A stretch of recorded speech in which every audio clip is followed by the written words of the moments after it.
देख रहे हैं नेशनल आंखें। चाची ने पहले भतीजे को पति बनाया, अब मकान के लिए कर दी हत्या।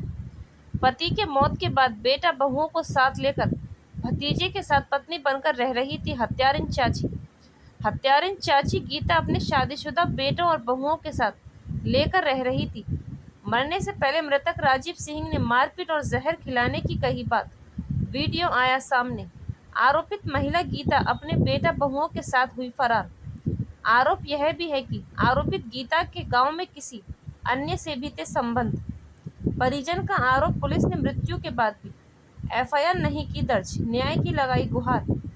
शव का तब तक नहीं करेंगे अंतिम संस्कार जब तक नहीं दर्ज नहीं हो जाती एफआईआर। परिजन। अलीगढ़ के टप्पल थाना इलाके के गांव नगला खुर्द की है घटना। अलीगढ़ से शशि गुप्ता की रिपोर्ट।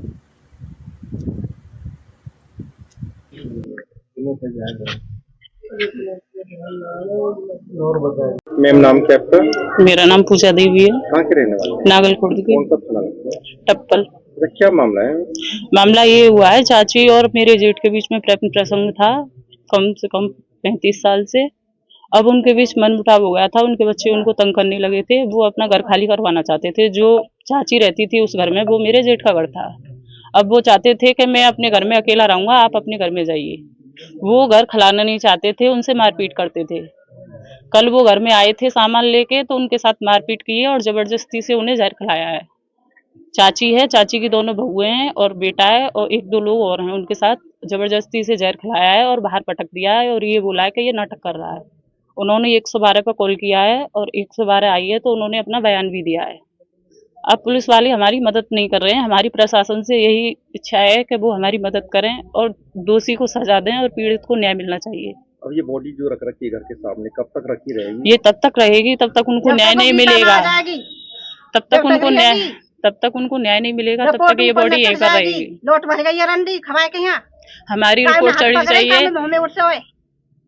हमारी रिपोर्ट चढ़नी चाहिए। अगर ऐसे ही पीड़ितों को न्याय नहीं मिलेगा तो ऐसे दोषियों के हौसले बढ़ेंगे। प्लीज हमारी सरकार से यही रिक्वेस्ट है कि हमारे पीड़ित को न्याय मिलना चाहिए और दोषी को सजा मिलनी चाहिए। सर, क्या नाम है आपका? ज्ञानेंद्र नाम है मेरा। सर, कहाँ का रहने वाले? मैं नागल खुर्द का रहने वाला हूँ। सर, क्या मामला है? सर, मामला ये है कि कल हमारे भाई से, ये मेरा बड़ा भाई है राजीव, इससे इसी के घर में झगड़ा हुआ और इसे जबरदस्ती लोगों ने पकड़ के, घर वालों ने जो साथ में रहते हैं, उन्होंने जहर पिला दिया।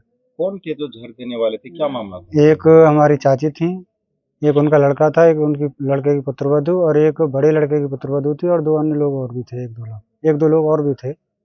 क्या चल रहा था इनके बीच में? क्यों दिया जाए? चाची और इस राजीव के बीच में अफेयर था और अभी फिलहाल जो झगड़ा चल रहा था वो इस मकान की वजह से, राजीव का जो मकान है उस मकान की वजह से झगड़ा चल रहा था। कितने सालों से फिर चल रहा था? अफेयर लगभग 30-32 साल, 35 साल के आसपास हो गई होंगी। फिर अब उसके बाद में क्या कार्रवाई चाहते हैं आप? अब मैं ये कार्रवाई चाहता हूँ कि जब तक इनकी जो डेथ हो गई है तो इसकी रिपोर्ट जीडी पर नहीं चढ़ेगी तब तक मैं इनका दाह संस्कार नहीं करूँगा। क्या पुलिस प्रशासन आपसे बात करने के लिए आया, नहीं आया? पुलिस प्रशासन आए हैं यहाँ पे, वो दाह संस्कार के लिए कह रहे हैं हमसे। तो अभी आप तहरीर मुकदमा दर्ज नहीं हुआ? मुकदमा दर्ज नहीं हुआ है, एप्लीकेशन दे दी है मैंने। मौत हुई कितने घंटे हो गए? मौत रात 10:30 बजे के लगभग हुई है। जब से मुकदमा दर्ज नहीं हुआ? नहीं, अभी नहीं हुआ है। क्या चाहते हैं आप? हम न्याय चाहते हैं। जब तक इनको न्याय नहीं मिलेगा, जब तक इनके मुकदमा दर्ज नहीं होगा, पंजीकृत नहीं होगा, तब तक हम दाह संस्कार नहीं करने देंगे। सर, नाम क्या आपका? हवलदार देशराज। सर, कहाँ के रहने वाले? नागल खुर्द। सर, क्या मामला है? सर, ये मेरा बड़ा लड़का है और इसका नाम राजू है। उम्र कितनी? 52 साल उम्र है। तो क्या मामला है? मामला ये है, ये 1997 मेरा भाई खत्म हो गया, उसके बाद ये चाची के साथ उसमें संबंध में फंस गया। चाची बहुत चरित्रहीन थी पहले से ही, हमें मालूम नहीं थी कि ऐसी है। मैंने इससे बहुत मना की पर एक माना नहीं और अब इससे मारपीट कर रहे हैं। उसके लड़के जवान हो गए, एक 6 महीना का था, एक 2.5 साल का था जब इनके पास आया था। इसने कितने वर्ष से अफेयर चल रहा था? है? कितने वर्ष से अफेयर चल रहा था? इनमें झगड़ा, प्रेम प्रसंग कब से चल रहा था?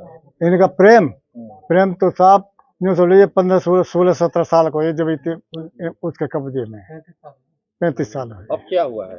अब इनका झगड़ा हुआ है इस मकान के ऊपर। ये कहता है मेरे मकान है, मेरा बाप छोड़ के गया है, ये मेरे मकान खाली कर दो। वो खाली नहीं कर रहे हैं।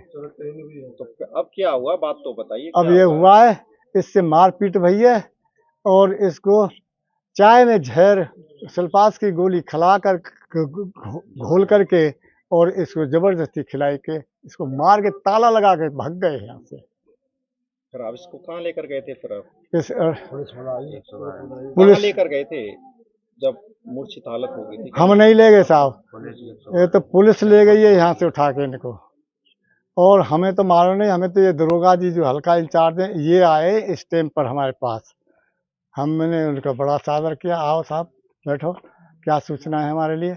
बोले तुम्हारे पास कितने लड़के? में 3 लड़के हैं, 2 मेरे लड़के यहाँ हैं, एक वो लड़का है, वो चाची के पास रहता 30-35 साल से के। तो उसको तो उसने तो सल्फास की गोली खा ली है। मेरे ऐसा तो हो ही नहीं सकता साहब, खा ली तो अब मैं क्या कर सकता हूँ। तो वो करेंगे जो 30-35। आपने बॉडी को कहाँ रख रखा है और क्या कार्रवाई चाहते हैं? बॉडी ये रास्ते में रखी है और ये मकान उनका खुला नहीं है, पुलिस वालों ने खोलने नहीं दिया है। बोले तुम पर आरोप लग जाएगा। फिर क्या चाहते हैं आप? हम तो ये चाहते हैं साहब इसकी रिपोर्ट चढ़ जाए और इसका न्याय मिले हमें। क्या अंतिम संस्कार नहीं कर रहे आप? अंतिम संस्कार तो हम जब पुलिस आपका हुक्म मिल जाएगा तब करेंगे। देखते रहिए नेशनल आँखें।